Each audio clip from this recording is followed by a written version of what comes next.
So what's up mga idol? Kamusta? It's your boy Jay from Alonzo Reptiles once again. It's been a while since yung huling beses ako gumawa ng vlog or ng video na kasama mismo ako sa nakikita nyo. Miss ko lang. So ngayon gagawa ulit ako. Medyo na-busy lang kasi talaga ng sobra sa trabaho tsaka sa pagkain. Obvious naman. So eto nga pala yung bago kong snake room after namin makalipat ng bahay. So maliit lang siya, pero mahalaga, hindi na carpeted yung sahig. And meron akong sariling bintana and of course exhaust. Yan, pinakamahalaga, dapat may exhaust. So yan, eto na yun yung hatchling racks ko and incubator. Last clutch ko, hindi naman last clutch, fourth clutch of the season ko is yung clown pied. Visual clown pied yung na-expect ko dito. So this one, ito yung sa hatchling rack. So ilan na rin yung nasold ko kahit paano. And almost half na. And meron pa akong isang shipment this coming Tuesday. So big shout out for Miss Judy Maicton if you're watching. Thank you very much for your purchase. So yan, syempre flex ko na rin pala yung dalawang decent na holdback ko for this season. So pairing is Yellow Belly het pied yung female, and yung male is Orange Dream Fire pied 100% het clown. So ito yung hatch ko na female. Ang ganda nito. Nothing special naman pero sobrang na-appreciate ko. Orange Dream, Yellow Belly, Fire pied 50% het clown. Yan. Pero yung 50% malalaman pa kung talagang 50% kasi ipapa-shed test ko siya. Gusto kong malaman kung 50% lang ba talaga or 100%. So keeping my fingers crossed for this one. And of course another holdback. This one is just an Orange Dream Clown. For this one is 100% het pied. Bakit? Kasi galing to sa normal het clown female, pinair ko sa Orange Dream Fire pied male 100% het clown. So nakakuha ko ng clown sa head-to-head pairing, automatic 100% het pied. Ito, so female din kaya holdback syempre. So yung kulay niya is medyo dull kasi nga is magsished siya. Ayan. So well, nothing special naman, just a clown and 100% het pied. So yan. Oops, ayun na. Tumakas na yung isa. Let's go. So yun lang. Huwag natin patagalin. Ang video na to is para talaga sa pag-harvest ng eggs. So, manggagaling dito sa female na to. Yan. This female is pastel spot nose, 100% het clown. Pinares ko sa leopard clown, 100% het desert ghost. So, medyo maganda-gandang project to kasi ang ina-expect ko is Batman, of course 50% het desert ghost kasi yung Batman last season nag-failed ako, hindi ko nakuha so nag-try ulit ako sa different male. This time ang ginamit ko is with het desert ghost, and since may shed test naman dito sa amin, fingers crossed. So hopefully Batman walang pastel and 100% het DG kung papalarin. So wag na natin patagalin. Samahan niyo ako, tara. Harvest natin yung eggs nito. So, yan. Ito yung ating female. There you go. Diba?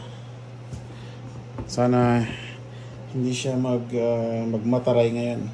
So, relax ka lang, ha?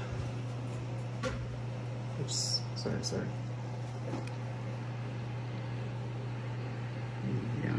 Focus. Diyos. Tignan natin kung ilan. Hindi pa nakikita kung ilan yung eggs nito kanina So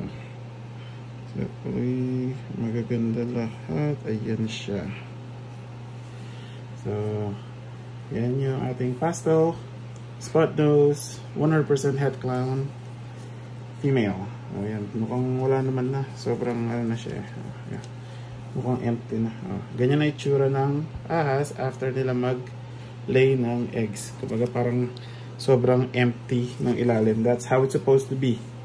Kung merong matitira, yari. Medyo delikado ang buhay ng ahas dahil siyempre, hindi nila mailabas yung egg, or ibig sabihin, pag may naiwan is nahirapan sila. So, in this case, mukhang wala naman. Kaya tuloy na natin. Set aside ko lang muna siya for now. So, ayan. 1, 2, 3, 4, 5, 6, 7. Pang 7 beautiful eggs to. Tingnan natin. Hopefully, they're all... Oops. Kapal ng veins. Ayos. Ayan. Mukhang healthy lahat. Ayos. 7 good eggs. Makakapal yung veins nila. So, check natin. Natin kung makikita nyo sa camera. Kita nyo ba? O sana kita. Pero ako kitang-kita ko siya eh. Makakapal yung veins niya. Kaya alam kong healthy eggs tong pito na to. So yan, meron akong 7 chances na makahit ng jackpot. 7 ang birthday ko. 7 din ang eggs na binigay. So hopefully, ang huhulaan ko kung nasan ng Batman dito ay ito.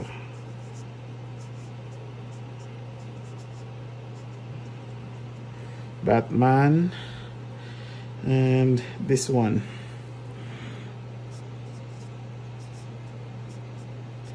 So abangan nyo ngayon, September 5. So sa September 5, abangan nyo kung ano ang lalabas dito. So yan yung dalawang hula ko. Hopefully Batman yung dalawang yan. Kung magkamali man ako, sana may Batman pa rin na walang pastel. So yan, gagawa pa rin naman ako ng video for sure. Kung ano yung kalalabasan ng mga mag-hatch. Kung ano yung kalalabasan ng i-hatch natin yan. So ito, na-prepare ko na yung Dragon Hatch tray and of course yung substrate. Tawag dito, perlite. Perlite pa rin ako. Perlite with warm water. So, ngayon, pag-ihiwa-hiwalay na. Ay, muntik na. Pag-ihiwa-hiwalay na natin. Yung pinaka-crucial part dito eh. Nung una, takot na takot pa ako eh. Kasi baka mamaya mapunit, mabutas.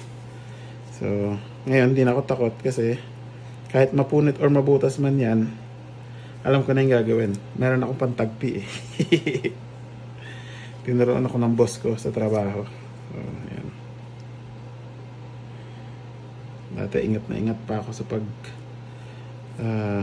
tawag dito, pagtatanggal ng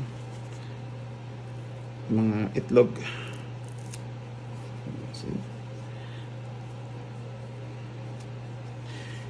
Yan, ikat-4. Let's go.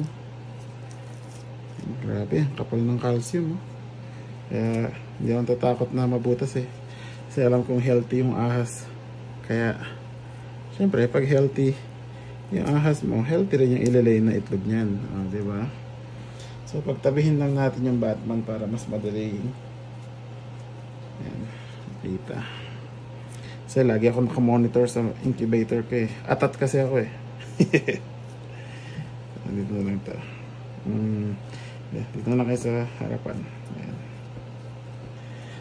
So, ayan na siya. Ayan yung 7 healthy eggs ng pastel spot nose. Ng Batman project.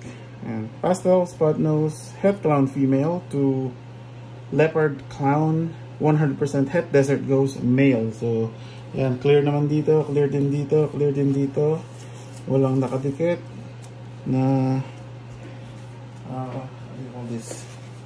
na eggs kasi magmumoist yan eh, so hindi natin pwedeng hayaan dumikit yung eggs sa wall ng shoebox dahil baka masira, baka magka-mold. Yun yung iniingatan natin. So 7 healthy eggs at yan, hindi pa yan dyan natatapos at babalutin ko pa yan ng press and seal para ma-hold yung moisture sa loob ng egg box. Ganyan ako lagi. And then, of course, lalapat lang natin para sikat-sikat. Diba? And that's it. Yung label, mamaya akong lalagyan. Pag nasa incubator na. So, yun. So, yun lang. Ganun kasimple. Ang bilis lang ng video. Ngayon, naiset na natin yung eggs. Goods naman. Nakandle na rin. Lalagyan na natin siya ngayon sa incubator.